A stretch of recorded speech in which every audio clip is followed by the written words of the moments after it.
Hey guys, welcome back to the channel. As many of you may know, my name is Jacob Francois, a photographer living in the Philadelphia area. So today, also photographer, creator, all that in and in between. Today I want to talk more about the Blackmagic PYXIS 12K. Thank you all for watching my last video around this video camera, cinema camera, whatever you want to call it. It's doing some great numbers, and I hope you guys, if you haven't watched it yet, go back and watch it. But anyway, today I wanted to talk more about the camera and more in the perspective of in a photographer. So, little story about me. If you didn't know, I've been shooting since 2010. So we're in 2025. So that means roughly around 15 years of owning a camera and taking photos. Granted, as many of you may know, I've had a love and hate relationship, if you know me, my personal life when it comes to photography, but it is something I'm still trying to pursue.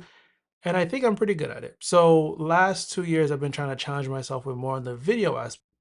As you can see, the world is evolving and video is becoming more crucial with the long photography. So today I wanted to talk about how, as a photographer, I'm planning to, I guess, I don't want to say rig out my Pixis, but more along the lines of like how I would like to use my Pixis. For example, this is the Leica Q343 that I shoot as my everyday carry.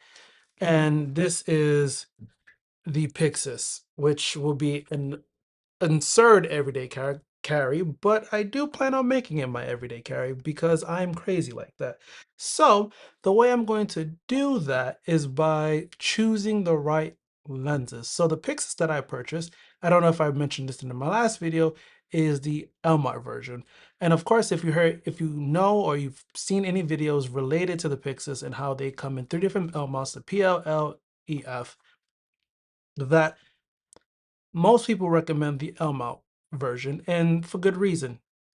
And also, my main reason is because I am actually an L mount shooter. So I started, well, in the last couple of years, I've been shooting mostly with Leica cameras, starting with the Leica M, Leica Q, like you saw there. And I also, in the studio, shoot with the Leica SL3S, which is also an L mount camera.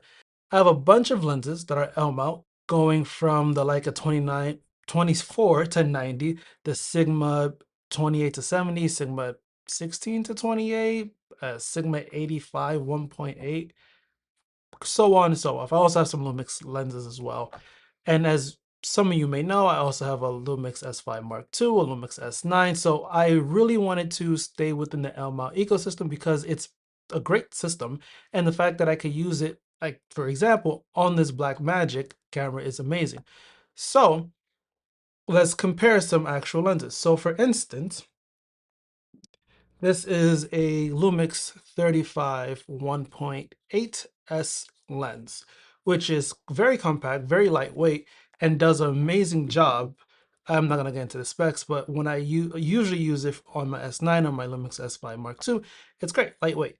I can add it to the Blackmagic PYXIS because it's an L mount camera.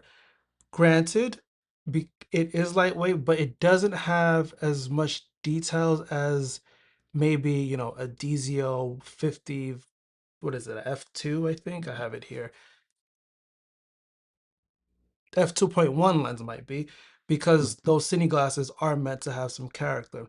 But carrying around a Sigma, a Cine lens like this, which also I would need an adapter for because I'm using an L mount, and all Cine glass, most Cine glass comes in a PL mount.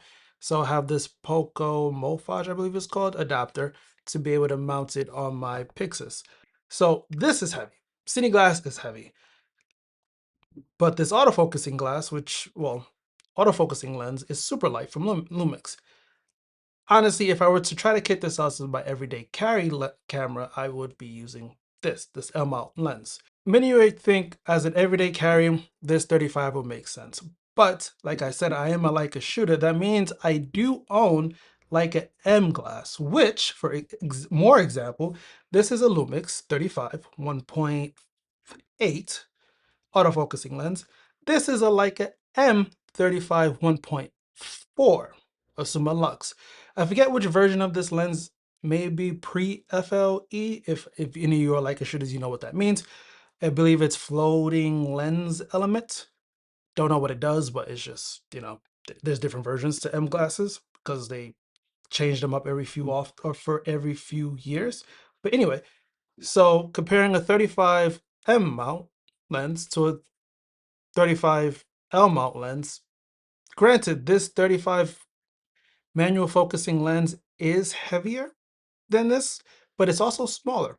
And also it's manually focused like a Cine glass. So for me, it just makes more sense because one, the Blackmagic PYXIS doesn't have autofocusing, and I don't actually have any reference on meters on this lens. As you can see, it. I just know it's a 35 1.8, and that is what the main topic is today. As a Leica shooter, and also not owning the Blackmagic PYXIS 12K, I plan on mostly rigging this camera out when I have the opportunity to use it in the morning, for instance, or even while I'm walking the dog, or even when the dog is roaming around the house, or even the cats. I plan to use this lens. Look how tiny and kind of absurd this setup is. Granted, I do think I need a smaller battery for the simple fact that this battery does have enough power to power this camera, but with this setup, I probably want something smaller. That on that lens was an actual a Leica 50 Lux, which is a Leica 1.4. So to bring it back, this is a Leica M Lux.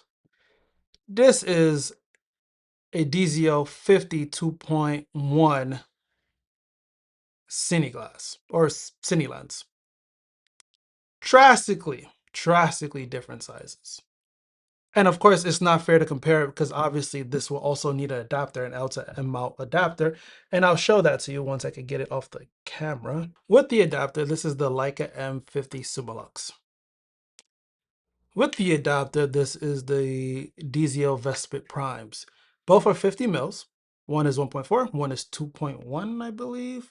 2.1 to be exact. And one is drastically bigger than the other. As my goal is to use this camera for as many things as humanly possible, even for maybe some documentary work when I want to keep it super lightweight and I know I'm going to use a manual focusing lens to begin with, why not use an M lens? Now, is that setup perfect? No, because depending on the M lens that I use, for instance, that Summilux is the latest and greatest Leica M Summilux, which allows me to actually close focus under 0.7 meters. As many of you may not know, Leica M lens is usually minimum focus is usually 0.7 meters, which is roughly around 3 feet. For instance, this 90 is actually the closest minimal focus is 1 meter, which is closer to 3.5 feet. There's like a 28, which is to like a 28 2.8, also only has a close focus of 2.8, but that like a 50 Lux has a close focusing of 0.45, I think. And naturally, a lot of autofocusing lenses and also Cine lenses can actually focus just as close. So depending on which M lenses you have, you may not want to do this setup. One of the caveats with the setup is I still need to purchase a VND. Unlike the 50 Zeiss, unlike the 50 Vespid Primes, which I have attached to the Pico Mofage, I forgot the name, Mofage adapter, which I can attach on the rear. I believe that means back. I could be wrong. A VND, these M lenses does not, or the Pixis doesn't have a VND, so I need to put something in the front element of that lens. And because these lenses are so small, for instance, this 35 Lux pre-FLE takes a filter thread of 46. Let's be honest, I don't think many people even think about anything lower than maybe a 62. I think most lenses nowadays are close to a 62 or above. So I still got to test that out. I'm going to put some, there's probably some footage I've been rolling throughout this whole talking head about some of the things I was able to capture between the lenses, and I just wanted to share that. I think as a photographer who likes to carry light or not carry many things, obviously the Pixis is a giant piece, but I think adapting M mount lenses is a smart way to go. And if you think otherwise, please let me know in this comments section below. With that being said, I hope you enjoyed what you heard, and I'll talk to you guys soon. Peace.